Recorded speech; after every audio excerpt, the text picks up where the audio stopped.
Please like this video. It will really help this story reach as many people as possible. Thank you so much for your support.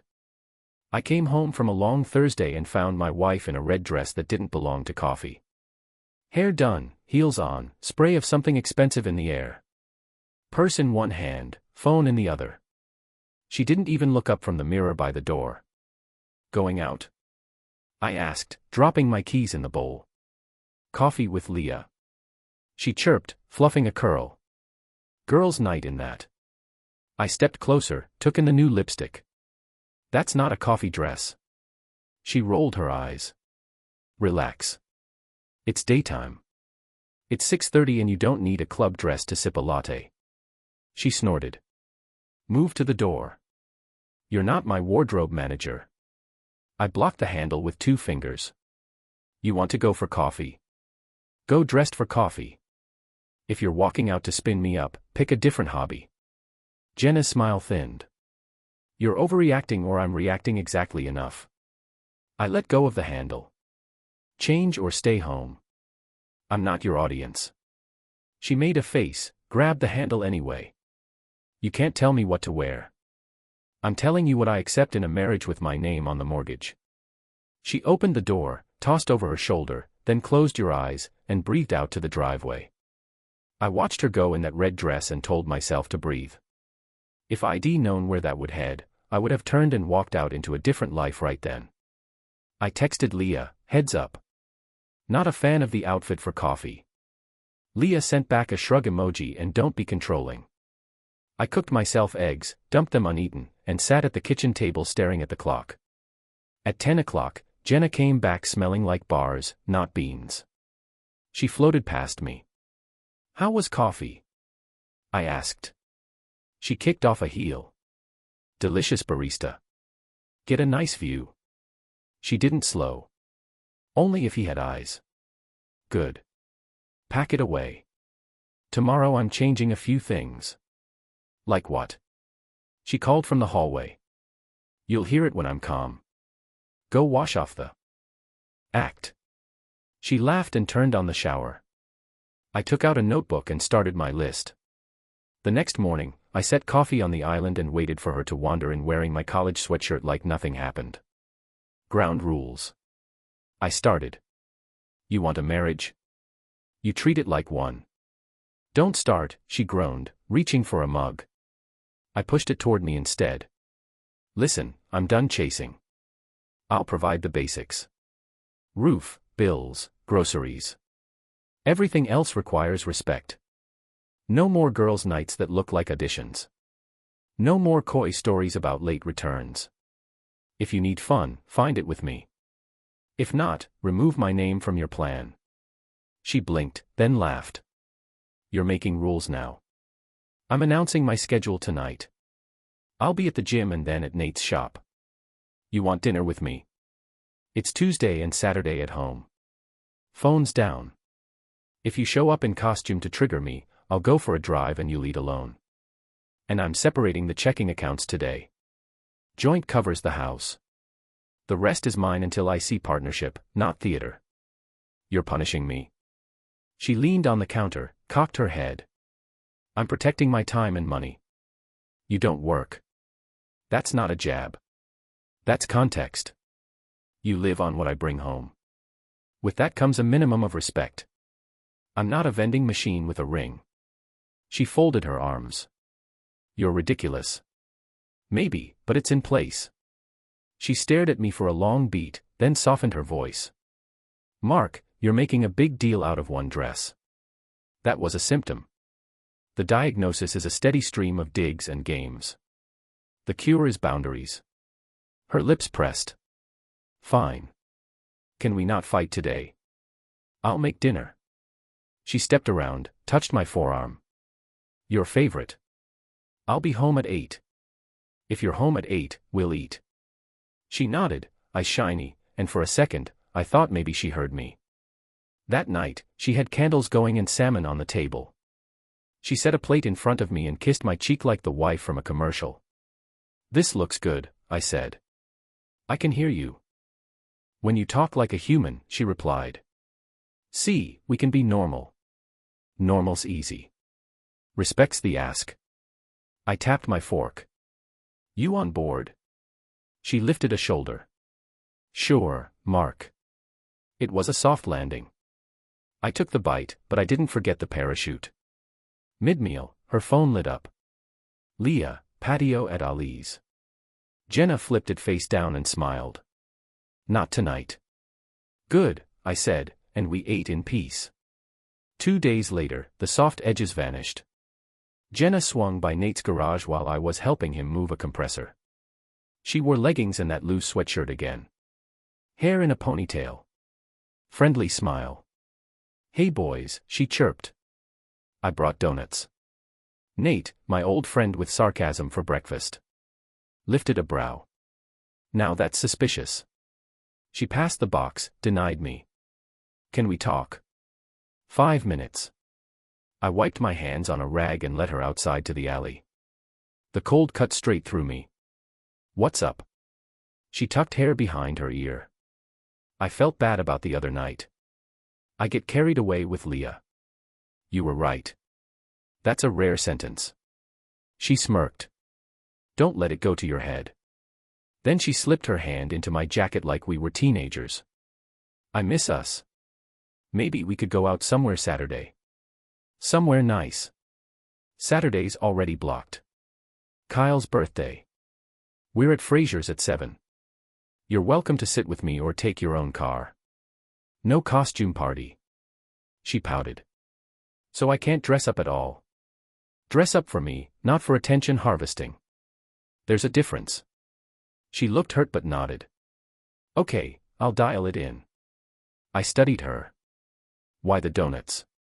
Gesture. She smiled sweetly. I'm trying.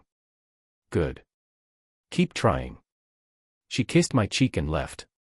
Nate wandered out and bumped my shoulder. You buying that? I'm acknowledging it. That's all. Your funeral? He said, but he was grinning. At home later, Jenna was affectionate in small, acceptable ways. She asked about my day. She folded laundry without a speech about invisible labor. She curled up next to me while I checked the game. It was civilized. I breathed. Then Thursday night, she came out of the bedroom in a silver top and a pencil skirt, hair curled. Not the red dress. Not coffee casual either. Where to? I asked. Leah is having a rough time, she said. We're grabbing tea in sequins. It's not sequins. It reflects light like a road flare. She scoffed. It's a shirt. Curfew's 11. I said we leave for work early.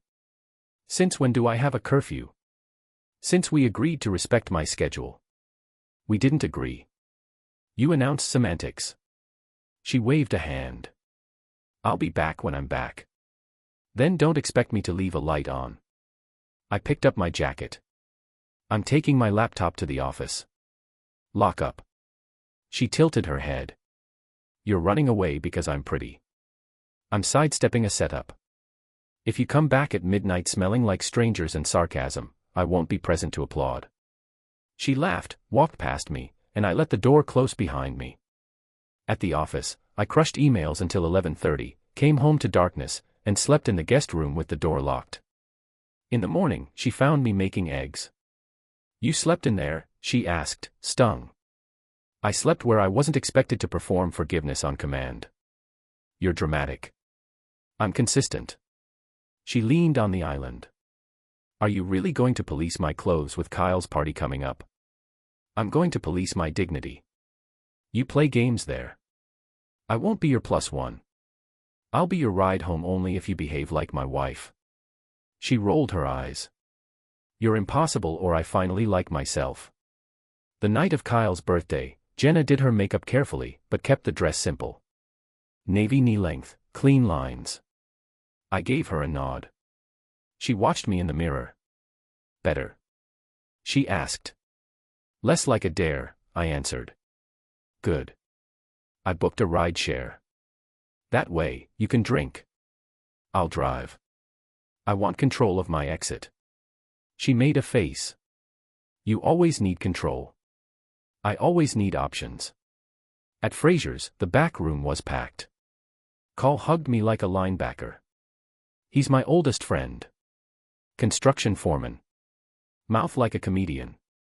Heart like a pastor. Happy birthday, old man.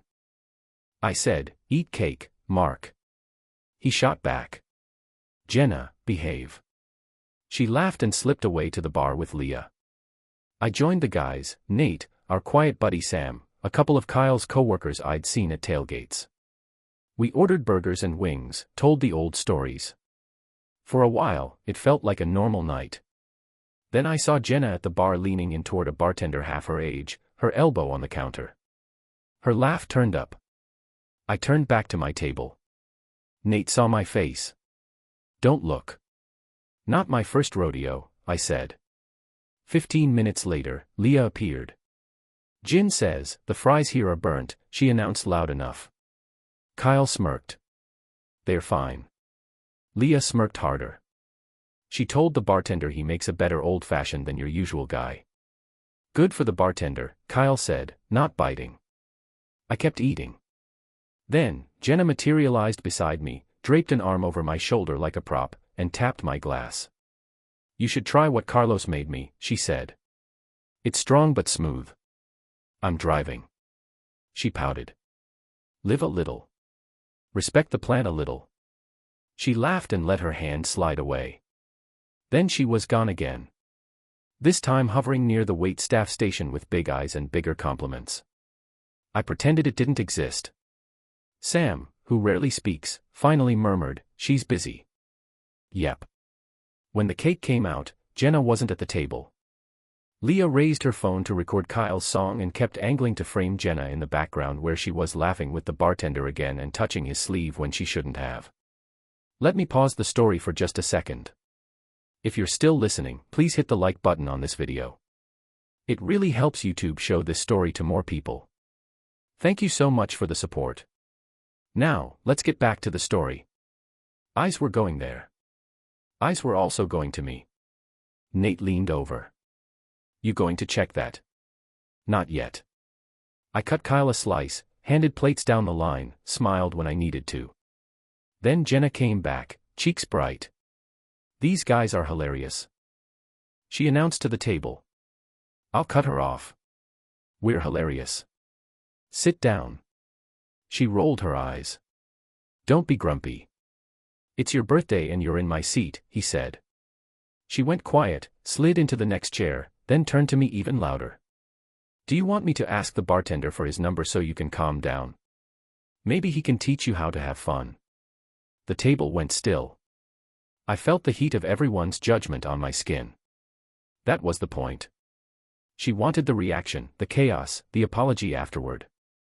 She wanted the cycle. I stood, tucked my chair in, and looked at her without a smile. Enough, I said. Cut the circus now. She blinked. Then her mouth twisted.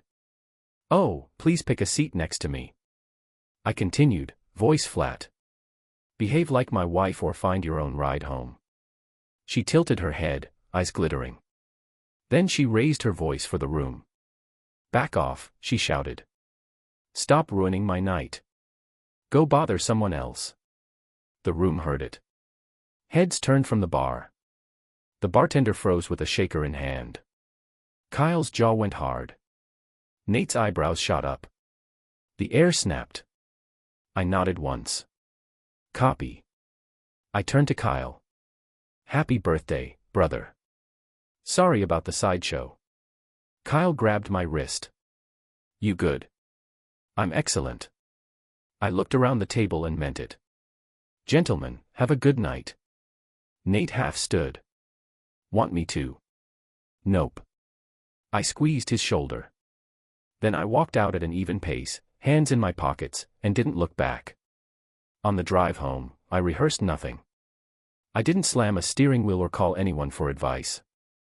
I unlocked the front door, pulled out 2 suitcases from the hall closet, and started folding her clothes with the precision of a move. If it looked cold, good. It needed to be. 2 hours later, the bags were lined up by the door. I took her key off the hook and put it in my pocket. Then I changed the locks. I cleaned the kitchen, turned on a game for noise, and waited. She showed up at a little after midnight. The new lock stopped her short. The handle rattled, a beat, knocking. Pounding. "Mark, open the door." I opened it on the chain. "We're done," I said. "Bags are here." She shoved the door, so the chain strained. "What is this consequences?" "You wanted a reaction. You got one." "Let me in," she demanded, too loud for the hour. "This is my home." "Not anymore." She went ballistic. "You're so dramatic. You think you're strong now? You think you can lock me out? Let me in." I unhooked the chain, picked up both suitcases, and set them on the porch. Then I stepped out, pulled the door behind me, and kept my voice bored. "All done at Fraser's." She crossed her arms. "Had a great time without you." "Awesome. Keep that energy for the curb." Her face twisted. "You're really doing this?" "Yep." She jabbed a finger toward the neighborhood. "The neighbors can hear. Then they'll know I value my sleep." She sneered. "So what now, tough guy? You played house sheriff. Now open the door." I laughed. "This isn't your house anymore. Don't disturb my evening. Go entertain someone else." I let that hang between us, then added, "Keep yelling and I'll call the cops for noise." "Your choice." I closed the door. She pummeled it for a minute, then went quiet. After a while, a car pulled up. She dragged her bags down the steps and left with her chin high like it was her idea. I went to bed and slept like a person who has finally decided. In the morning, I brewed coffee, opened my laptop, and filled out the initial paperwork for a dissolution through my company's benefits portal.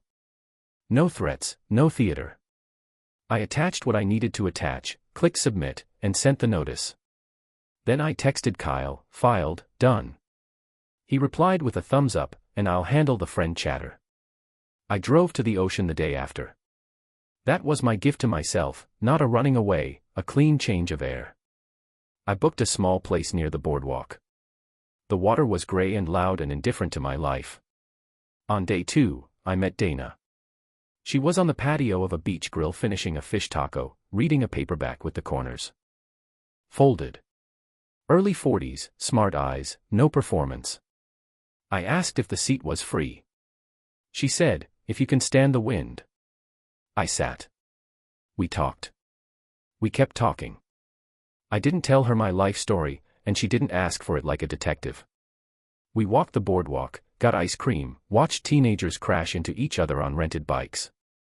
That night, we faced the tide from 2 plastic chairs, and let silence do the work. The next afternoon, we rented kayaks and laughed when the wind pushed us sideways.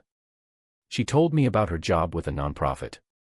I told her about Nate's shop and Kyle's jokes in the house I wasn't in. 3 days into this, my phone started going off. First, a text. "What is this? Papers? Are you serious?" Then another. "After everything, you blindsided me." 10 minutes later. "Call me now." I didn't. I set the phone face down. Dana glanced at it and then at me. "Need to grab that?" she asked. "No." We ordered grilled shrimp. The texts kept coming. Long, then short, then just question marks. That night, a voicemail, then 5. The next morning, a different tone. "Mark, we need to talk." I was upset. "I didn't mean to embarrass you. It was a dumb joke. We can fix this." I let it roll into the cloud. Day 5. She tried the parents' route. "I'm going to talk to your mom. She needs to know you're throwing away a marriage." I turned the phone off. Dana and I walked to a pier and watched a pelican dive like it knew what it was doing. I slept like the tide. Day 7. I picked up when the screen said unknown. Her voice came small, almost childlike. "Please. I didn't think you'd do it. I wanted to feel something from you. You used to try so hard. It made me feel like I mattered. That's all I wanted." The honesty would have worked 2 months earlier. I'd have thrown my dignity on the altar and called it love. Now it was just information. I hope you got your something. I answered. This is my decision. It stands. Don't call again. Mark, wait. Goodbye, Jenna. I ended the call, added her to the block list, and put the phone back in my pocket. Dana passed me a bottle of water without commentary. After a week on the coast, I drove back with a sunline on my nose and a settled spine. I pulled into my driveway and stood for a while just listening to the neighborhood hum. Mr. Carter next door was watering his lawn. He's retired, likes edgers and routine. He lifted a hand. You all right, Mark? Better than all right, I said. Good, he said. Your lady came by yesterday banging on that door like it owed her money. I almost called the boys in blue. I asked her not to do that. I figured inside the house felt different, quieter in a way that wasn't empty. I made a sandwich, sat at the table, and my phone lit up with a group text. The stories had started. Apparently, Leah had posted some nonsense about how Jenna had left me, that I'd been tight with money, that I'd been stepping out. That last part drew a hiss out of me. Not the word itself, the slander. Nate wrote, we were there. Kyle wrote, she's rewriting. Sam, whose texts come once a season, wrote, saw everything. You're fine. I typed nothing. I didn't have to. People who matter had eyes. Jenna tried to catch me twice the next week. Once outside my office, leaning on my car when I walked out at 5. She looked small. Please, she started. Just talk to me. I'm not having this conversation in a parking lot, I said. Keys in hand. Can we go somewhere? No, I unlocked the car. Just 5 minutes. Move, Jenna.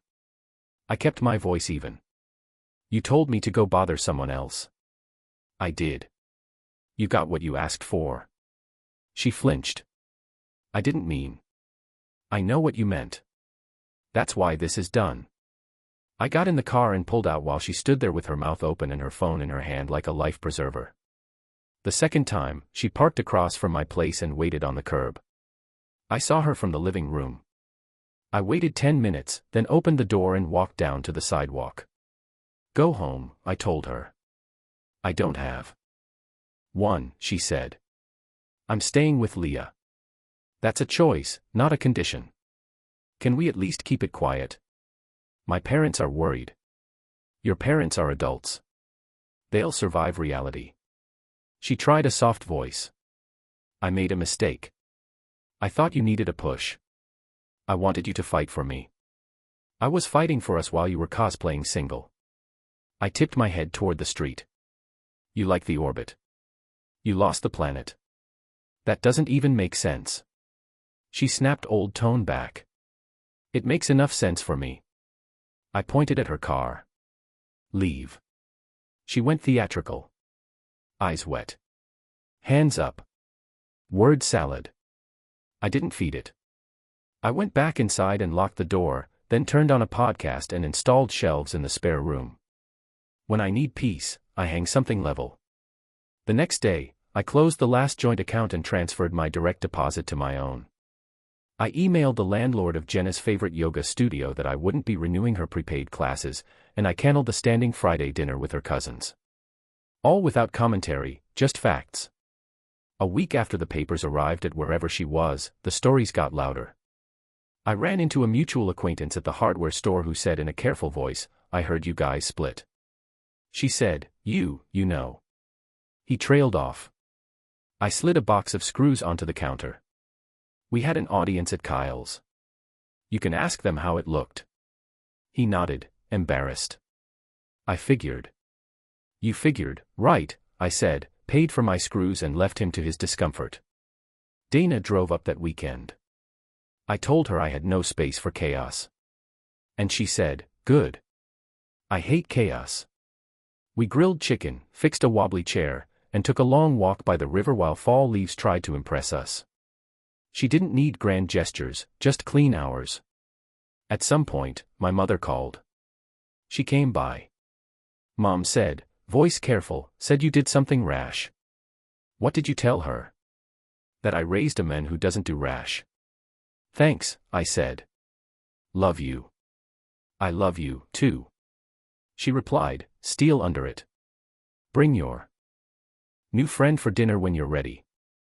We'll do. The final meeting was just me and Jenna at a bank office clearing the last joint details.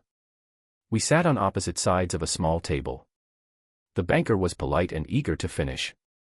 Jenna wore something modest and an expression that wanted to sell me on mercy.